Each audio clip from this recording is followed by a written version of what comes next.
A very good morning to all of you. Let's hear that a little louder. Very good morning to all of you. Thank you, and good morning, Morio. Morao. And welcome to this session.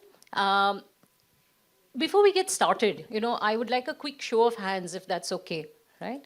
Um, we've been attending this session at the 31st NTLF since yesterday.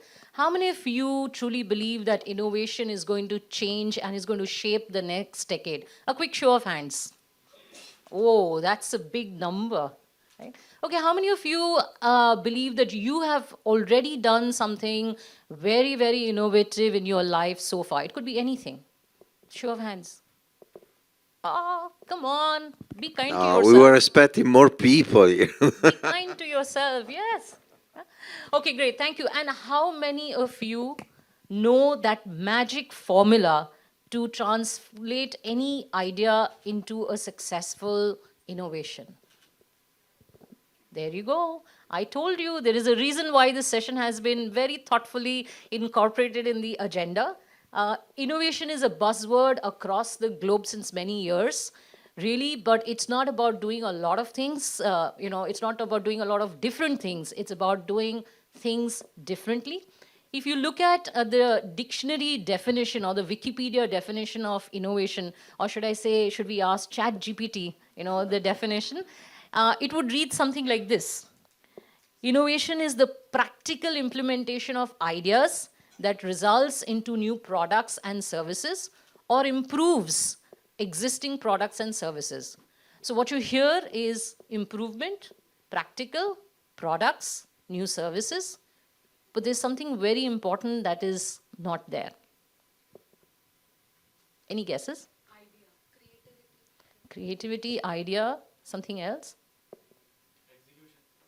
Execution. Wow. Are you in engineering? Yeah, I guess. There is something which is very core, fundamental, which is missing, and that is for whom this innovation is done and who does that innovation. And that is the human factor. Mauro, welcome to the show, and thank you for being here. Let me start by asking you, what inspired you to write this book? It's a bestseller, which is on the human side of innovation. So please, can you tell us a little bit about that book and what inspired you to create that? Well, first of all, thanks for having me here today. It's really a pleasure and an honor. What drove me to write this book, and it's not just the book is just a manifestation of a thinking that is much broader than the book, that has been going on for many, many years, is the realization that the traditional approach to innovation, what I learned at school, what I was trying to implement all over the years when I was working in Philips Design, then with my own agency, then when I was working in a tech company like 3M, the tech company from Minnesota, and then later on in in PepsiCo. So in all these years, that approach to innovation had a series of limits, especially in my journey in 3M. I arrive, I'm a designer, I learn at school that design-driven innovation can really change the world, the human factor in everything we do, this focus on the human needs and wants and dreams. So I go in 3M and I started to implement a series of processes, ways of working, leveraging all kinds of technologies to make this innovation happen. And so I start to work with that approach on a few dozen projects, and then hundreds of projects. And then at a certain point, I look back and I see that many projects did very well and a variety of others didn't. They failed during, in development. Some of them fail in the market. So I was trying to figure out what was the magic formula. What should they do? How should they tweak those processes? What should they change? I called in the most famous innovation firms of the world, and together we're trying to figure it out. And again, processes and tools and ways of working. And at the end, I realized something that was really, really obvious. The difference was always driven by the people assigned to the specific projects. in marketing, in design, in R&D, in the design firm that I was using, or innovation firms that I was using, if I had the right people that were observing the world with the right mindset, with the right curiosity, that had the ability to decodify the insights in the proper way, that had the courage to drive their ideas in the right way inside the organization, the resilience to go on no matter all the problems and the roadblocks that you face every time you do innovation, essentially a series of characteristics that were indispensable to drive innovation. If I had those kind of people in, projects will go in a certain way. If I didn't, projects will fail. And everything was starting with the human being at the center. It was not about technology. It was not about processes. It was not even about marketing or branding. Everything needed to start with this love, this obsession for people needs, wants. What do people really, really need in life? What drives them? What excites them? You start with that, but then you need other people, human beings with specific characteristics to drive all of this. So back then, it was 18 years ago, I started to write a list of characteristics that these innovators needed to have. I gave them to our recruiting team, to our HR team, and I told them, go out and find this kind of people. And then those kind of characteristics became somehow the compass for myself first, and then for my teams to better ourselves, to grow in life. And they're still today, they're part of the book. There are 24 different characteristics that innovators need to have. And first of all, to have awareness about what are those characteristics help you spending every single day of your life, every encounter, every experience, everything you do as an opportunity to grow in each of these dimensions. But you need to be aware about what they are first. This is I think the magic formula of innovation is the human being behind innovation and the obsession of this human being for other human beings. I call it, the subtitle of the book, People in Love with People. Who would have imagined that when you're talking of innovation, you'll be talking about people in love with people? Phenomenal. And no wonder you are called the guru of design innovation. Somebody mentioned about creativity when I asked about, what are the ingredients of innovation. And yes, we've heard it many times, creativity. You talked about, the ability to think from, think it differently, there is a lot of ingenuity to look at, or there is fearlessness, like you mentioned, in terms of trying something new. When I think of all these characteristics, really I'm thinking about my two kids, I was wondering if somebody is describing my children, because all these characteristics of creativity, curiosity, being fearless really are what we resonate with children. And, Mauro did tell me that he has a young baby back home. So I'm sure there is a lot of inspiration you get from your little one, Mauro. Can you tell us a little bit about what are the characteristics of a child that have inspired you in your journey towards design innovation? Well, first of all, the power of curiosity. Children have these eyes, these wandering eyes, always looking around and curious, and they learn. And this is what we all did. I mean, we all started like this, right? We were children, and we started to grow in society. In our brain, when we are children, happens something very interesting. Essentially, we see things for the first time. We get in touch with data. These are data, essentially, for the first time. And then our brain build a path to decodify those data. So, and it's progressive, it's a process from the inside. You rebuild, the meaning of that inside, and then you store it in your brain as a data. After you do that, you don't rebuild all the process again. You just don't do it. You take a shortcut. You jump directly to the solution. This is what creates in our life biases, for instance. If you decodify your data in a certain way on the basis of your family education, your context, your background, essentially, you will always look at those data with that perspective. So when we grow, we stop wondering, we stop being curious, we just take things for granted. Children, instead, are always there with a kind of wonder. Innovators do the same. Innovators, they never stop wondering. They don't take anything for granted. Even things that they have been seeing it over and over again, they're like, well, they try to always understand if there is anything new that they didn't see yet in that. And there are different ways to do it. For instance, embracing diversity of thinking, changing perspective through respectful dialogue with people that think different than us, even if you don't agree with what they think.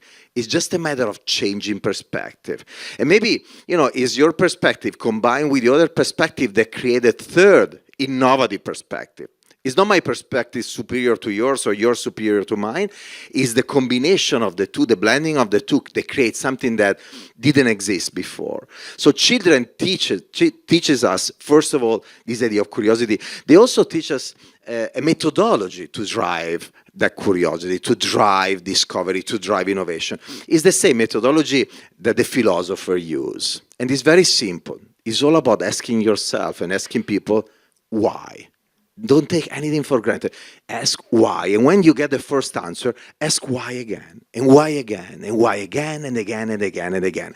Let me give you an example. There are engineers here in the audience. I'm a designer. If somebody come to us and tell us, design a bridge, many of us will design a wonderful bridge, a beautiful bridge, a very functional bridge. The innovator will ask the person that is asking you to design a bridge, why? And the person will tell you, well, because there is a river, you need to move from town A to town B. And that's why you need a bridge. And then you will ask, why do I need to move from town A to town B instead of designing the bridge? And he will tell you, well, because in town B there is an hospital. And you need to move from A to B to go to the hospital. At that point, you will realize that maybe what you need to design is an hospital in town A. You don't need to design the bridge. Now, you will still design the bridge eventually if that's what your company, the people around you, need from you right now. Because if you tell them, you know what, I refuse to design the bridge, the company will tell you, you know what, you are fired, I will have somebody design the bridge. So you design the bridge for them, but you start to make a case in your company, in your society, in your community, to design the hospital, to get the funding to do it, the understanding in the community to do it. That's what the innovators do. When I joined 3M as design manager of the European business, so, in Europe of the consumer business, so a small component of the company, I didn't just do what the company was asking me to do. I was just not designing bridges. They asked me to design bridges. In that case, were post-it dispenser, multimedia projectors, cleaning tools. But I realized that I needed to design something that was much bigger than that.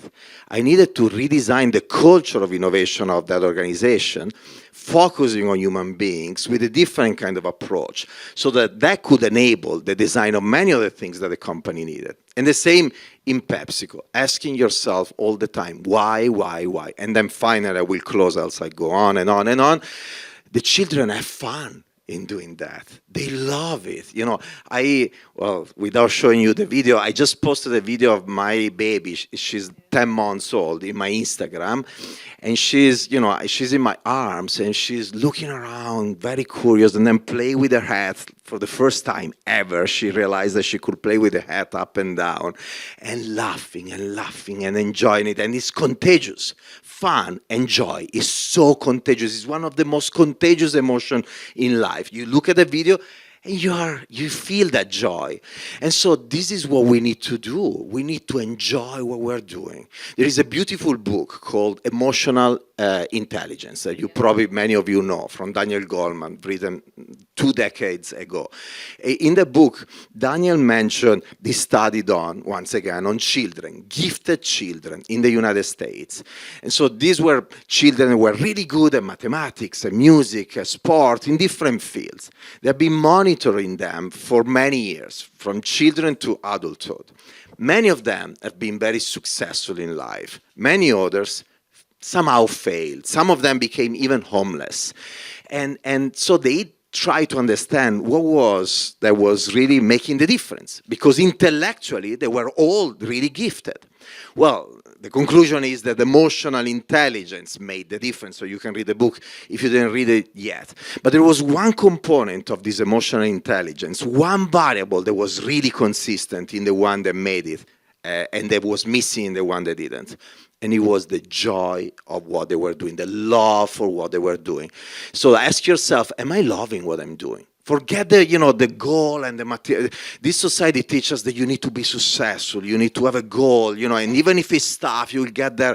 They don't teach us that you need to have fun in doing that, because we have one life. If we don't enjoy what we're doing, we're going to be miserable. And so why to be miserable in this life? No matter what is the goal, you need to have a goal, and that what probably is going to drive that joy. But you need to feel that joy in what you do. And this is what children teach us as well.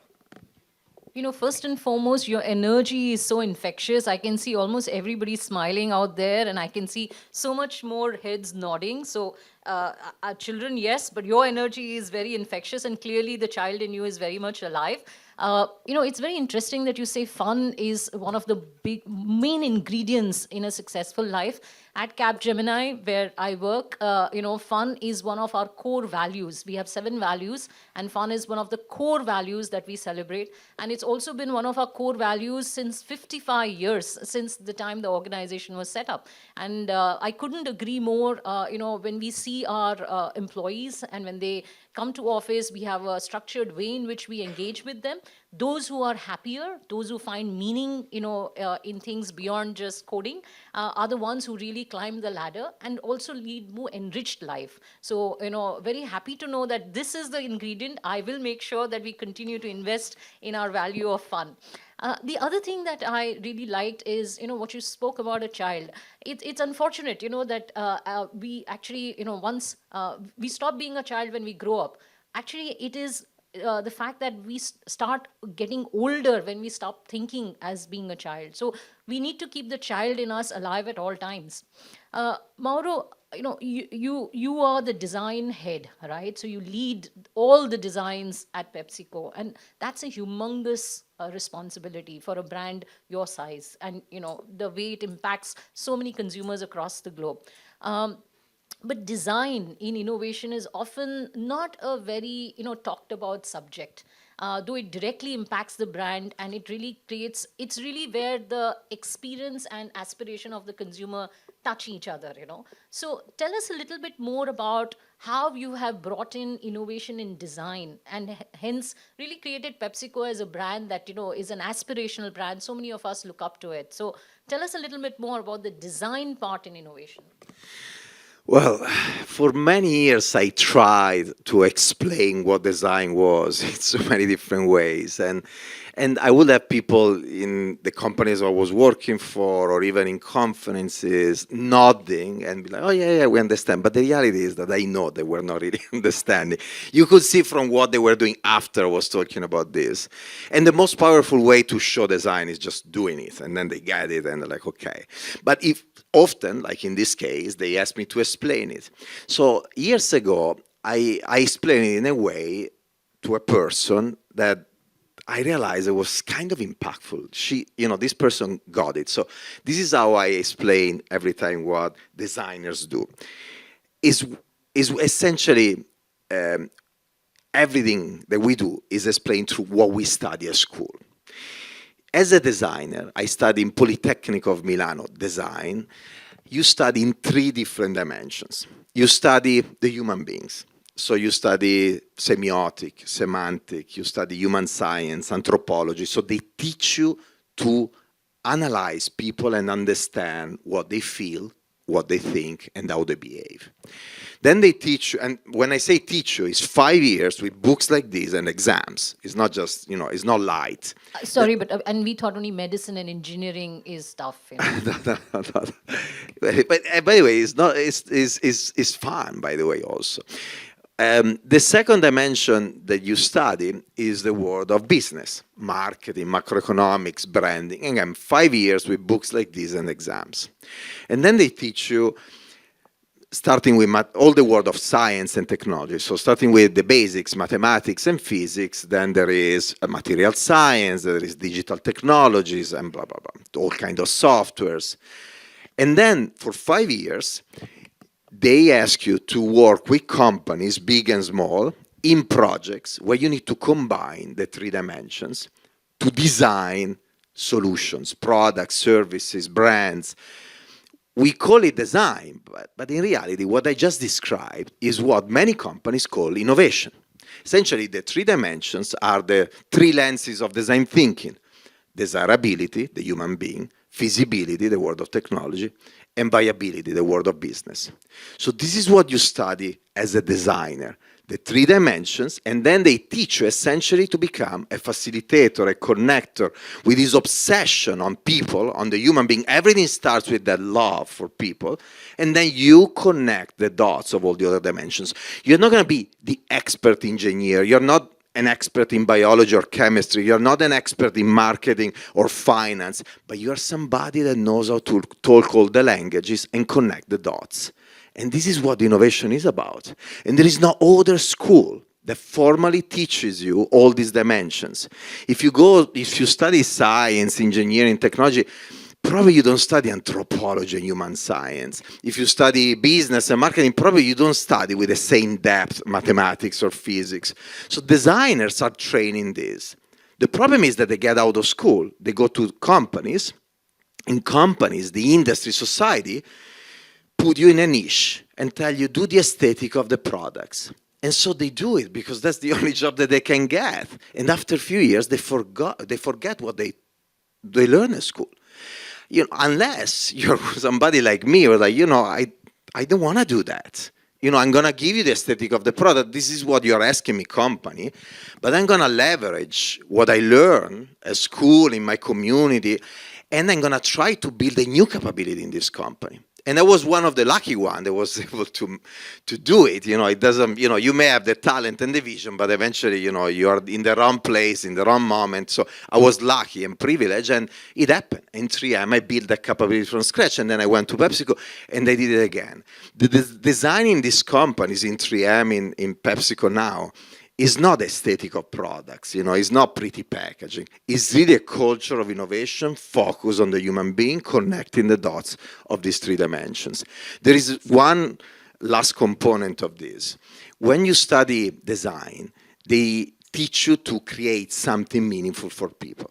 And you get excited when you create something that really impacts the life of people. Now, impact the life means you may create convenience in the life of people. You can create style, you can create fun. There are different kind of goals you may have. But in a way or the other, you create something that goes in the hands of people and create value. You see people smiling, being happy and satisfied. This is what excites a designer.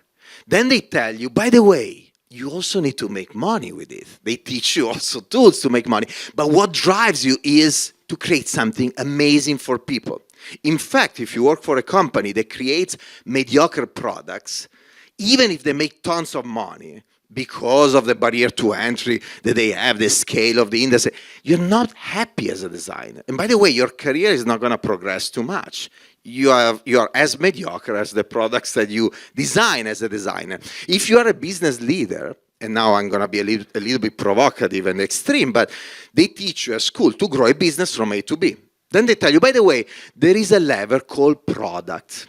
You can use the lever, but you can also keep the product as is and work on other levers, distribution, you can do many things and be successful anyway. In fact, if you're a business leader and go to a company that has the same product forever, because that's the standard of the industry, and you grow the business anyway, you can become a business star. And your career can grow. Wow, she kept the product as it was, but grow the business X times. You're a genius.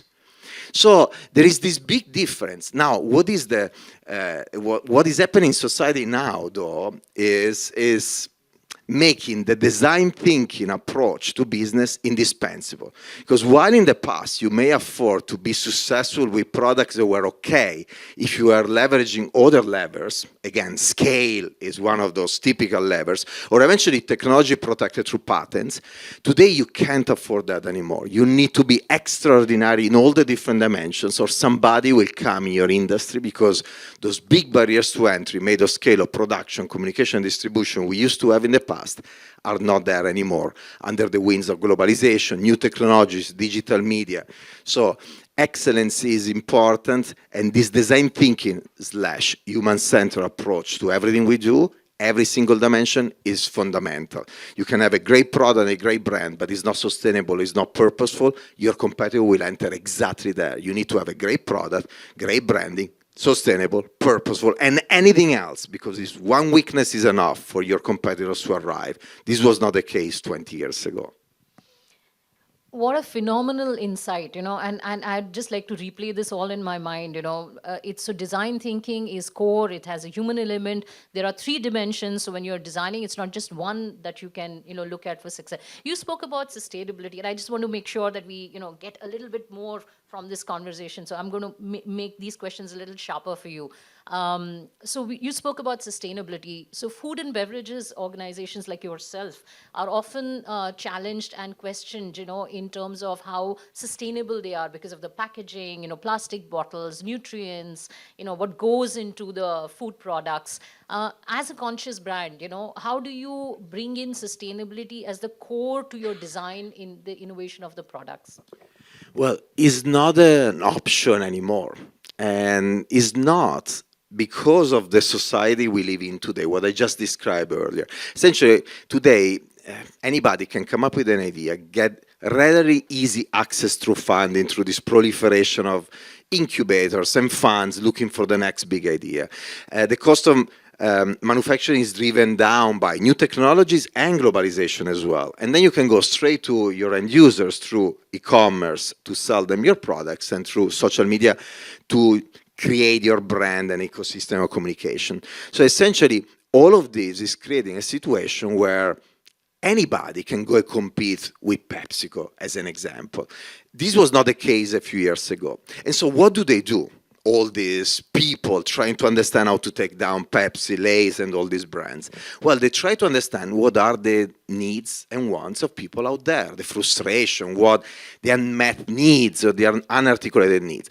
So obviously, if you have, as I said earlier, great products and great brand, but but they are not sustainable enough, they are not purposeful enough, they don't have something enough, that's where competition comes in. And this is why there is so much conversation in every industry right now about sustainability, about purposeful branding, about giving back to the community. Because in a way or the other, if you don't do it, somebody will do it on your behalf. So I think we're living in a magic moment where, for the first time in modern history, financial value is finally aligning more and more with human value. Either you create human value for people, or another company will come and will do it on your behalf. Mauro, across the yesterday and today, we've been hearing exactly what you said, in almost all conversations, that sustainability is going to be the core, and it is something that people, CEOs, cannot look away from. I do want to share our brand purpose, at Capgemini. Sustainability is one of our core priorities as well. We are a IT services behemoth, but, sustainability is not just what we do internally, but it's also solutions that we offer to our clients. Our brand promise is unleash human energy through technology for an inclusive and sustainable future. And this brand promise is not just about, a statement. It is also the way that we live our lives and the solutions that we offer to our clients. Love it. One last question, I'm sure there are a lot of us who would want to extend this session, but I'll respect the time. Clearly, you have had years and years of successful design innovations, but I'm sure there have been a few failures. And like Edison said, that it's not the 1,000 times that I failed. It's actually I learned 1,000 times of how not to make a bulb. So can you share with us any one example of something that went horribly wrong, something that was laced with biases, but you came out stronger, bigger, better? Yeah. Look, I don't know, many times people over the years ask me, can you tell us about a failure? And it's always difficult for me to answer. Mostly, I realize recently, mostly because even the many failures that I had in my life, I never saw them as failures. But then, at a certain, for instance, I built a company when I was young, an agency, and then we closed it after 2 years and a half. I never saw that as a failure, but actually it was. I mean, I built an agency, it didn't work out. But for me, that agency, I learned so much in those years, and I did so many things that you're perfectly right. You shouldn't call them failures. You should call them literally prototype experiments, and therefore ways of learning. There is something super quick, a product that we launched a few years ago that on theory was perfect. Essentially, reusable bottles, so sustainable, with pods, with functional ingredients and like turmeric, like, you know, a variety of different ingredients that were good for you in different kind of ways. So you have these pods, functional ingredients, recyclable pods. You fill the bottle with water, and then you add these pods and you customize your drink in a sustainable way, health and wellness. We launched it in Brazil as a test market, then we took it to the US. It failed miserably. It was called Drinkfinity. We went nowhere. One of the reasons that, you know, we learn is that people, no matter everybody talks about sustainability, no matter everybody talks about health and wellness, the truth is that first of all, a lot of people are still in love with traditional kind of drinks. Second, nobody want to take any kind of compromise, like carrying a bottle with you. At least not our generation. Now, the younger generation in some countries, not all the countries, are starting to use reusable bottle when they're young, and so they're more used to it. But still, it's a trade-off. What we learned back then is that you need to figure out, as a company, a way to add some additional value. When you have a trade-off because you need to carry a bottle with you, what can we offer you that fill that gap? So now we don't have the time because we are at time, but I have a video that will show you the solution, what we learn out of that I will share during my speech this afternoon. The product and brand was called Drinkfinity, and it died. But you will see the solution has been insanely successful for us in Gatorade, in another brand in our portfolio. So I'll talk about this afternoon. But that was a very interesting project. And I never saw as a failure, even if it failed anyway. So it's very interesting, you know, it's a perspective. So what you learned by closing down an agency perhaps is what you used at a later date. What you learned through this one experiment in Brazil, you've used it later in another part, in another successful innovation. So Mauro, clearly it's been a very, very interesting, engaging, insightful, intelligent conversation on innovation. Fun. And fun, a lot of fun. You know, for those of us who are from India, you know, in the late 90s and early 20s, there was a tagline of Pepsi, which we used to resonate with very closely. I'm not sure how many of you remember this. It's called Dil Mange More.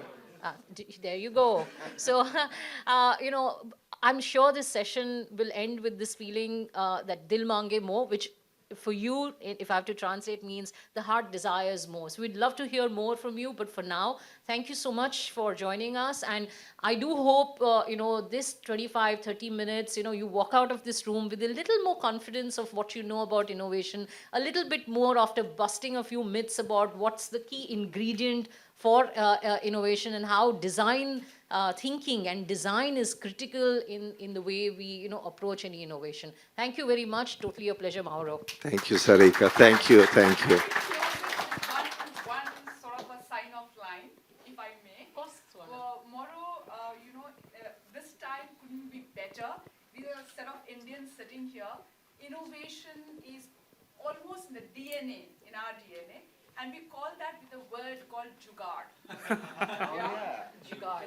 No, there is a book called Jugaad Innovation where there is a chapter that talks about what I was doing at 3M. The writer came to Minnesota to interview me 12, 13 years ago. That's when I learned the word, and it's a wonderful. Just 2 days back, there's this gentleman who's actually created a motorcycle which climbs vertically on a coconut tree to pluck the coconut. Wow. And doesn't fall, you know, and that person is not a IT person or a science graduate, but out of necessity, we make things happen. I'm sure that person has used all the elements of a child, which is curiosity, creativity, and maybe not intentionally looked at those three dimensions which are critical, but subconsciously put it all together for a. Or the subtitle of my book, the title is The Human Side of Innovation, but the subtitle that I wanted for that to be the title, but it would have been misleading. But the subtitle is The Power of People in Love with People.